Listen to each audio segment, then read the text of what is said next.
நம்மள ஒவ்வொருவரையும் கர்த்தர் நடத்தி வந்த தயவுக்காகவும் ஒரு குறைவில்லாதபடி கர்த்தர் நிஜமான ஆசீர்வாதத்தோடு நம்மளை நடத்தி இந்த 5ஆம் மாதத்திலும் கர்த்தர் இந்த நாள் வரையிலும் நம்மள ஒவ்வொரு நாளும் கண்மணி போல கர்த்தரை நான் நன்றி செலுத்துறேன்.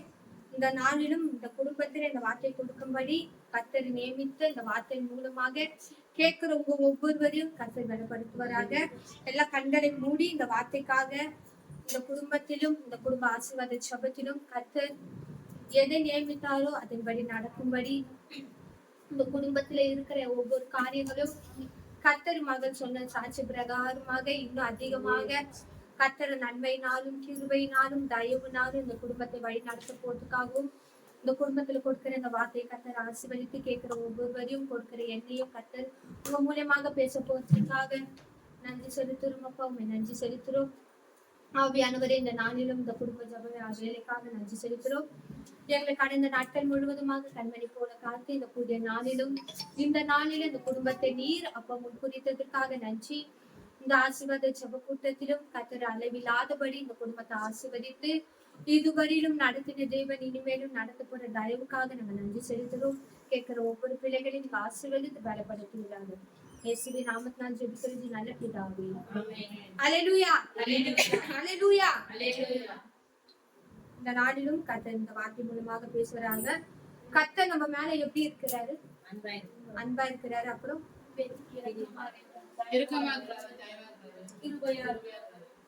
நிறைய காரியத்துல கர்த்தர் நம்மளோடு இருக்கிறார்.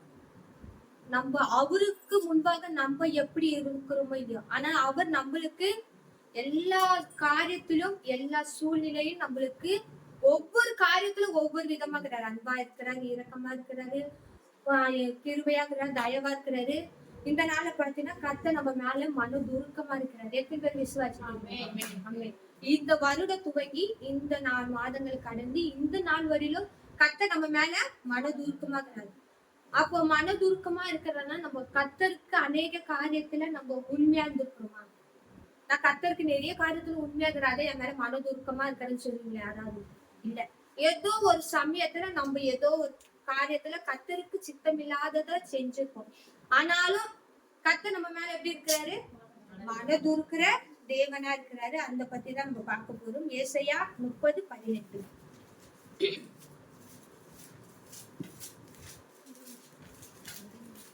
ஆனாலும் உங்களுக்கு இறங்கும்படி கர்த்தர் காத்திருப்பார், உங்கள் மேல் மனதுருகும்படி எழுந்திருப்பார். கர்த்தர் நீதி செய்கிற தேவன், அவருக்கு காத்திருக்கிற அனைவரும் பாக்கியவான்கள். ஆமென். அல்லேலூயா. ஆனாலும் உங்களுக்கு இறங்கும்படி கர்த்தர் எப்படி இருக்கிறாரா? காத்து நிற்கிறாரு. யாருன்னா காத்து நிற்பாங்க இந்த காலத்துல? யாருன்னா ஒரு மனுஷன் இப்போ ஒரு நம்ம எதுனா ஒரு வராங்க, அவங்க இருங்க ஒரு 5 நிமிஷம் இருந்தா நான் பஸ் ஸ்டாப்ல இருங்கன்னு சொன்னா அவங்க நம்ம இப்போ 1 hour ஆயிடுச்சுன்னா நம்ம காத்து இருப்போமா? இருக்க மாட்டோம். என்ன பண்ணுவோம்? போயிடுவோம்.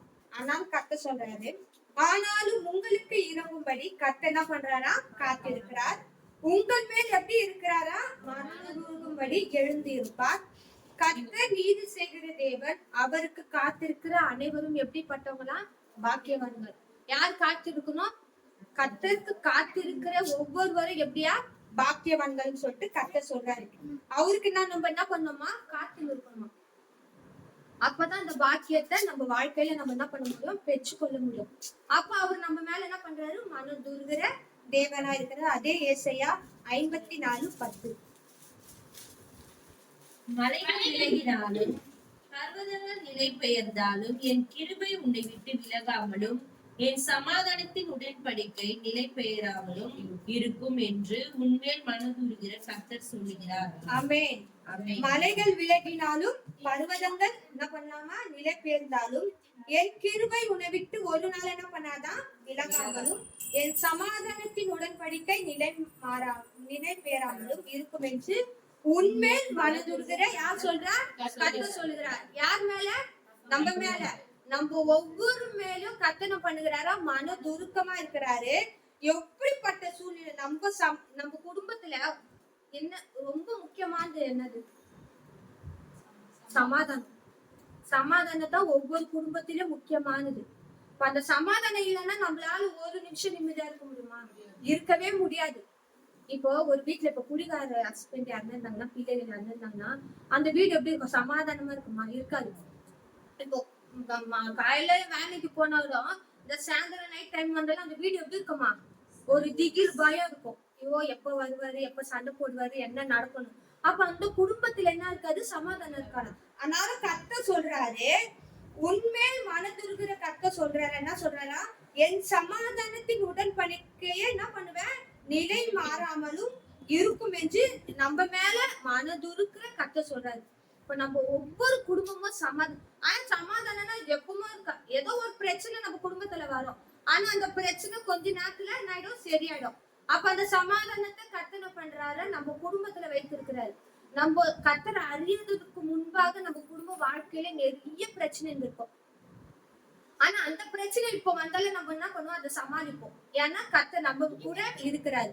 அந்த சமாதானத்தை கர்த்தர் நம்ம கூட வைத்திருக்கிறார். அதான் சொல்றாரு, மலைகள் விலகினாலும் பர்வதங்கள் நிலைப்பெறும். அவர் உன்னை விட்டு என்ன பண்ண மாட்டாரா? விலகவே மாட்டாரா? அவரை நம்மளை கைவிடாத தேவன், இதுவரையிலும் கைவிடாத தேவன். நம்ம மேல மனதுருகிற கர்த்தர் என்ன பண்றாரா? நம்ம குடும்பத்துல ஒவ்வொரு இப்போ அவங்க சாட்சி சொன்னபடி எவ்வளவு பிரச்சனை வந்தாலும் அந்த பிரச்சனை என்ன பண்ணுமா? காணாம போயிடும். அந்த சமாதானத்தை கர்த்தர் என்ன பண்றாரு? ஒவ்வொரு குடும்பத்திலயும் வைத்திருக்கிறாரு. அது ஏசாயா 55:7. துன்மார்க்கன் தன் வழியையும் அக்கிரமக்காரன் தன் நினைவுகளையும் விட்டு கர்த்தரிடத்தில் திரும்ப கடவன். அவர் அவன் மேல் மனதுருகுவார். நம்முடைய தேவனிடத்திற்கே திரும்ப கடவன். அவர் மன்னிக்கிறதற்கு தயை பெற்றிருக்கிறார். ஆமென். கர்த்தர் சொல்றாரு பாத்தியா? துன்மார்க்கன் தன் வழியையும் அக்கிரமக்காரன் தன் நினைவுகளையும் என்ன பண்ணுமா? விட்டு விலகணும். கர்த்தரிடத்தில் திரும்ப கடவன். அவன் அவர் மேல் மனதுருகுவார். நம்முடைய தேவனிடத்துக்கே திரும்ப கடவன். அவர் எப்படியா? மன்னிக்கிற தயவுள்ள தேவன். பாத்தீங்களா? நம்ம தேவனே நம்ம என்ன தப்பு செஞ்சாலும் பாவம் செஞ்சாலும் அவரை விட்டு நம்ம விலகி செஞ்சாலும் என்ன சொல்றாரு? திருப்படியும் என்கிட்ட நீங்க என்ன பண்ணணும்? திரும்பி வரணும். அவர்கிட்ட வரணுமா? இப்போ ஒரு சொந்தக்காரி எதுனா நம்ம சண்டை போட்டோம்னா அத்த டைம் அவங்க வீட்டுக்கு போனோம்னா நம்மள மதிப்பாங்களா? முகத்தை கூட என்ன பண்ண மாட்டாங்க? பார்க்க மாட்டாங்க, பேச மாட்டாங்க, அப்படியே போயினேங்கிறாங்க.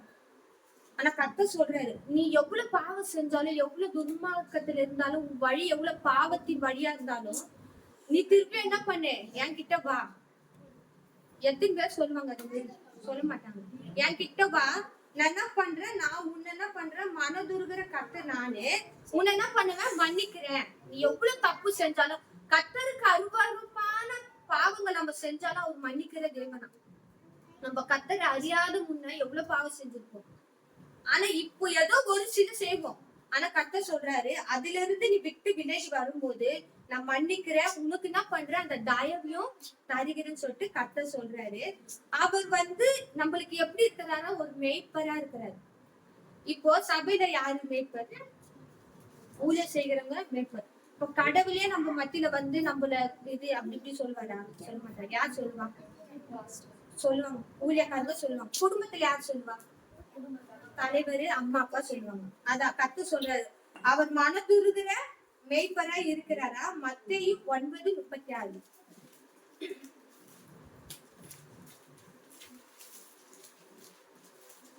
அவர் திரளான ஜனங்களை கண்ட பொழுது அவர்கள் மேய்ப்பன் இல்லாத ஆடுகளைப் போல் தொய்ந்து போனவர்களும் சிதறப்பட்டவர்களுமாய் இருந்தபடியால் அவர்கள் மேல் மனதுருகி 37. தம்முடைய சீஷர்களை நோக்கி, அறுப்பு மிகுதி, வேலையாட்களோ கொஞ்சம். ஆமென். அவர் திரளான ஜனங்களை கண்டபோது அவர்கள் மேய்ப்பன் இல்லாத எப்படி இருக்கிறாங்களா? ஆடுகளை போல திரிகிறாங்களா? இப்போ நம்மளுக்கு ஒரு மேய்ப்பன் நம்மளுக்கு இருக்காங்க. இப்போ உலகத்துல பாத்தீங்கன்னா அநேகருக்கு அது தெரியாது. அவங்க அவங்க அவங்க சுயநலப்படி தான் என்ன பண்ணுவாங்களா? நடப்பாங்களா? அப்ப கர்த்தர் என்ன பண்றாரு? அவங்கள பாக்குறாரு. தம்முடைய சீஷர்களை நோக்கி, அறுப்பு மிகுதி, வேலை ஆட்களை எவ்வளவா? கொஞ்சம். அப்ப நம்மள கர்த்தர் என்ன பண்றாரு? ஒரு மேய்ப்பனை கொண்டு நம்மள என்ன பண்றாரு? நடத்துறாரு. அப்ப அவரு நம்ம மேல என்ன பண்றாரு? மனதுருகமா இருக்கிறாரு. இப்ப நம்ம எதனா செஞ்சோன்னா நம்ம குடும்பத்துல ஏதோ ஒரு பிரச்சனை என்ன பண்ணுவோம்? நம்ம மேய்ப்பன் கிட்ட போய் சொல்லுவோம். அப்ப அவங்க ஒரு ஆலோசனை தருவாங்க. அப்ப கர்த்தர் நம்மளுக்குன்னு ஒரு ஆளை என்ன பண்றாரு? நியமித்து வைத்திருக்கிறாரு, தேவனாக்குறாரு. முதலாவது பாத்தீங்கன்னா நம்மள மேய்க்கிற. இப்ப ஒரு ஆடு பாத்தீங்கன்னா அது ஏதோ ஒரு வழியில போனா அது திரும்பி வருமா? வராது. ஒரு மேய்ப்பனா பண்ணுவான், அது ஒரு இடத்துல இட்டுன்னு போயிட்டு ரிட்டர்ன் கூட்டின்னு வருவார். அது ஒரு 2-3 வாட்டி பண்ணனாயிடும், அதுக்கு தெரிஞ்சிடும். அப்போ கர்த்தர் நம்மளே என்ன பண்றாரு? மேய்ப்பனா இருந்து நம்மள என்ன பண்றாரு? நடத்துகிற தேவனா இருக்கிறாரு. ரெண்டாவது ஒரு நல்ல தகப்பனா இருக்கிறாரு. எத்தனை பேர் விசுவாசிக்கிறீங்க? நம்மளுக்கு ஒரு நல்ல தகப்பனா இருக்கிறாரு. லூக்கா 15:20. எழுந்து புறப்பட்டு தன் தகப்பனிடத்தில் வந்தான். அவன் தூரத்தில் வரும்போது அவனுடைய தகப்பன் அவனை கண்டு மனதுருகி ஓடி அவன் கழுத்தை கட்டிக் கொண்டு அவனை முத்தம் செய்தான். ஆமே. இந்த ஸ்டோரி உங்க எல்லாருக்கும் தெரியும். என்ன ஸ்டோரி இது? நல்ல குமாரன், கெட்ட குமாரன். இதுல பாத்தீங்கன்னா ஒரு மகன் என்ன பண்றான்? தகப்பன் கிட்ட இருந்து எல்லாவற்றும் வாங்கிட்டு அதை வீணாய் விருதாகிட்டு திரும்ப என்ன பண்றாரு? தகப்பன் கிட்டே வர்றாரு. அதான் சொல்றாரு பாருங்க. எழுந்து புறப்பட்டு தன் தகப்பனிடத்தில் வந்தான். அவன் தூரத்தில் வரும்போதே அவனுடைய தகப்பன் அவனை கண்டு மனதுருகி ஓடி அவன் கழுத்தை என்ன பண்ணாரா? கட்டி கொண்டு அவனை என்ன பண்ணாரு? முத்தம் செஞ்சாரு. 11 இருந்து படிக்க அப்படியே. பின்னும் அவர் சொன்னது, ஒரு மனுஷனுக்கு 2 குமாரர் இருந்தார்கள். அவர்களில் இளையவன் தகப்பனை நோக்கி, தகப்பனே, ஆஸ்தியில் எனக்கு வரும் பங்கை எனக்கு தர வேண்டும் என்றான். அந்தபடி அவன் அவர்களுக்கு தன் ஆஸ்தியை பங்கிட்டு கொடுத்தான். சில நாளைக்கு பின்பு இளைய மகன் எல்லாவற்றையும் சேர்ந்து கொண்டு தூர தேசத்துக்கு புறப்பட்டு போய் அங்கே துன்மார்க்கமாய் ஜீவனம் பண்ணி தன் ஆஸ்தியை அழித்து போட்டான். எல்லாவற்றையும் அவன் செலவழித்த பின்பு அந்த தேசத்திலே கொடிய பஞ்சம் உண்டாயிற்று. அவன் என்ன பண்ணாரா? கொண்டு போன எல்லாவற்றையும் என்ன பண்ணாரு? செலவழிச்சிட்டாரு. மீண்டும் யார்கிட்ட வராரு? அவங்க அப்பா கிட்டயே வராரு. அதான் ஒரு நல்ல தகப்பன். இப்ப அவங்க தகப்பன் அந்த இடத்துல இப்ப எல்லாத்தையும் எடுத்து போயிட்டானே சேர்ப்பாங்களே? யாருன்னா சேர்க்க மாட்டாங்க.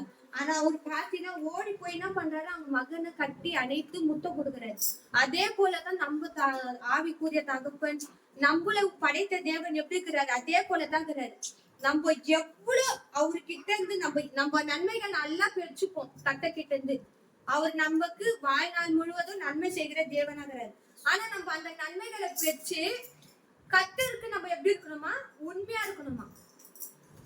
ஆனா நம்ம உண்மையா இல்லைன்னா கூட அவர் நல்ல ஒரு தகப்பனா இருந்து நம்ம எவ்வளவு கஷ்டப்பட்டாலும் அந்த கஷ்டத்துல இருந்து நம்மள என்ன பண்றாரு? விடுவிக்கிற தேவனா இருக்கிறாரு. மூன்றாவது பாத்தீங்கன்னா மனதுருகும் சமாரியனா இருக்கிற தேவனா இருக்கிறாரு. லூக்கா 10:33. 10:33. பின்னும் சமாரியன் ஒருவன் பிராணமாய் வருகையில் அவனை கண்டு மனதுருகி கிட்ட வந்து அவனுடைய காயங்களில் எண்ணெயையும் திராட்சரசமும் வார்த்து காயங்களை கட்டி அவனை தன் சுய வாகனத்தின் மேல் ஏற்றி சத்திரத்துக்கு கொண்டு போய் அவனை பராமரித்தார். மறுநாளிலே தான் புறப்படும் போது 2 பணத்தை எடுத்து சத்திரத்தான் கையில் கொடுத்து, நீ இவனை விசாரித்துக் கொள். அதிகமாய் எல்லார்களும் இவனுக்காக செலவழித்தால் நான் திரும்பி வரும்போது அதை உனக்கு தருவேன் என்றார். இப்படி இருக்க கள்ளர் கையில் அகப்பட்டவனுக்கு இந்த 3 பேரில் எவன் பிறனாயிருந்தான் உனக்கு எப்படி தோன்றுகிறது என்றார். அதற்கு அவன், அவனுக்கு இரக்கம் செய்தவனே என்றான். அப்பொழுது இயேசு அவனை நோக்கி, நீயோ போய் அந்தபடியே செய் என்றார். பின்பு அவர்கள் பிரயாணமாய் போகையில் அவர் ஒரு கிராமத்தில் பிரவேசித்தார். அங்கே மாத்தாள் என்னும் பெயர் கொண்ட ஒரு ஸ்திரீ அவரை தன் வீட்டிலே ஏற்றுக்கொண்டாள். அவளுக்கு மரியாள் என்னப்பட்ட ஒரு சகோதரி இருந்தாள். அவள் இயேசுவின் பாதத்தருகே உட்கார்ந்து அவருடைய வசனத்தை கேட்டுக் கொண்டிருந்தாள். ஆமென். கர்த்தர் பாத்தீங்கன்னா நல்ல ஒரு சமாரியனா இருக்கிற தேவன். இப்ப பாத்தீங்கன்னா பைபிள பாத்தீங்கன்னா அநேக அற்புதங்களை கர்த்தர் செஞ்சுறாரு. இப்ப குருடனா இருக்கிறவங்க, இப்போ குருடன ஒரு ஸ்டோரி இருக்குதுல்ல. இப்ப ஏசப்பா போகும்போது குருடனா என்ன பண்றாரு? கத்துறாரு, என்ன பண்ணுங்க? கண்கள், தாவீதின் குமாரனே எனக்கு என்ன பண்ணுங்க? இறங்கும்னு. அப்ப அந்த சத்தத்தை கேட்டு கர்த்தர் என்ன பண்றாரு? அவரு கேக்குறாரு, என்ன வேணும் உங்களுக்குன்னு. அப்ப அவர் என்ன சொல்றாரு? என் கண்களை நீங்க என்ன பண்ணணும்? திறக்கணும். அப்ப கர்த்தர் கேள்வி, எனக்கு உமக்கு சித்தம் இருந்தா என்ன பண்ணுங்க? என் கண் சுத்தமாக்குங்க. அப்ப கர்த்தர் அவர் கண்களை எப்படிப்பட்ட கண்களா இருந்தாலும், வியாதியா இருந்தாலும் கர்த்தர் அவங்க மேல என்ன பண்றாரா, மனதுருகி அவங்க பாவங்களை மன்னித்து கர்த்தர் என்ன பண்றாரு, விடுதலை தருகிற தேவன். அதே போலதான் நம்ம வாழ்க்கையில கர்த்தர் ஒவ்வொரு நாளும் எப்படி இருக்கிறாரு, மனதுருகிற தேவனா இருக்கிறார். நம்ம அவருக்கு எப்படி இருக்கிறோமோ இல்லையோ, ஆனாலும் தகப்பன் போல நம்மள ஒவ்வொரு நாளும் கர்த்தர் என்ன பண்றாரு, நம்ம மேல மனதுருகி நம்ம பிள்ளைகள் நல்ல ஆசீர்வாதமா இருக்கணும் அப்படின்னு சொல்லிட்டு தான் கர்த்தர் என்ன பண்றாரு, நம்ம மேல மனதுருகிற தேவனா இருக்கிறாரு. இந்த நாளிலும் கர்த்தர் இந்த வருடம் துவங்கி இந்த 4 மாதங்கள் கடக்கவும், இந்த 5ஆம் மாதத்துல கர்த்தர் நம்ம மேல இரக்கம் வைத்ததுனால தான் நம்ம என்ன பண்றோம், இந்த நாளில கர்த்தர் சமூகத்திலும் இந்த குடும்பத்துல நம்ம வந்து என்ன பண்றோம், இருந்து அவருடைய வார்த்தையை நம்ம கேட்கணும். அவர் நம்ம மேல மனதுருக்கம் இல்லைன்னா எவ்வளவு ஆக்சிடென்ட் நடக்குது. அதனால கர்த்தர் நம்ம மேல எப்படி இருக்கிறாரு, மனதுருக்கிறாரு இருக்கிறாரு. அப்படிப்பட்ட கர்த்தர் நம்மள ஒரு நாள் என்ன பண்ண மாட்டாரா, கைவிடாத தேவன். அவர் இரக்கங்களுக்கு அளவே இல்லை. இந்த நாளிலும் கர்த்தர் இந்த குடும்பத்திலும் அநேக மனதுருக்கத்தோடு இருக்கிறாரு. கர்த்தர் இந்த குடும்பத்திலும் வந்த ஒவ்வொரு பிள்ளைகள் மேல கர்த்தர் இரக்கமா இருக்கிறபடியா இந்த வார்த்தை கொடுத்த தேவனுக்கும் கேட்ட கர்த்தருடைய வார்த்தை கேட்ட உங்க ஒவ்வொருவரையும் கர்த்தர் ஆசீர்வதித்து வழி நடத்துவாராக.